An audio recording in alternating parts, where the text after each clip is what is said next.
မင်္ဂလာပါခင်ဗျာ Golden Science မြန်မာနိုင်ငံကနေပြန်လည်ကြိုဆိုပါရစေဒီနေ့မှာတော့ကျွန်တော်တို့ရဲ့ Astro Mathematics တွက်ချက်မှုတွေအရာဖေဖော်ဝါရီလ10ရက်နေ့တည်းအလွန်ထူးခြားတဲ့တစ်ကွက်ထဲသောအားကောင်းသည့်ကဏ္ဍကိုတင်ဆက်ပေးသွားမှာဖြစ်ပါတယ်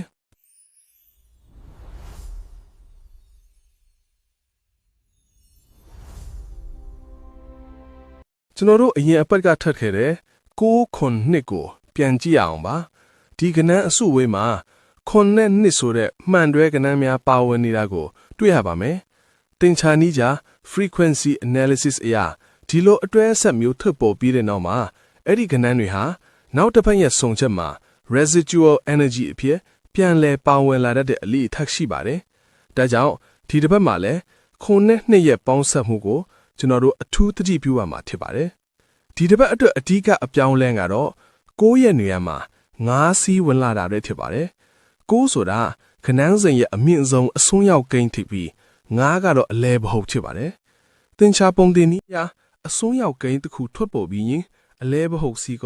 ပြန်လဲဥတီတတ်တဲ့ mean reversion theory အရဒီတစ်ပတ်မှာ9ဟာအဓိကဥဆောင်ကဏ္ဍဖြစ်လာဖို့ရှိနေပါတယ်ဒါကြောင့်ပြီးခဲ့တဲ့အပတ်ကကြံရှိနေတဲ့ခွန်နဲ့2ရဲ့စွမ်းအင်ကိုအခြေခံပြီးဒီတစ်ပတ်ရဲ့အားအကောင်ဆုံးပေါင်းစပ်မှုအဖြစ်9နှစ်ခွန်ကိုကျွန်တော်တို့ဖော်ထုတ်ရရှိခဲ့တာဖြစ်ပါတယ်ဒီ9နှစ်ခွန်ဆိုတဲ့ကဏ္ဍဟာဖေဖော်ဝါရီလရဲ့ပထမဆုံးသောကံကောင်းခြင်းနမိတ်တစ်ခုဖြစ်လာဖို့အလားအလာအလွန်ကောင်းရပါတယ်မိမိတို့ရဲ့ဆုံးဖြတ်ချက်တွေမှာဒီတင်ချာနီးကြခွဲခြမ်းစိတ်ဖြာမှုကိုထည့်အသွင်းစဉ်းစားနိုင်ပါတယ်ခင်ဗျာ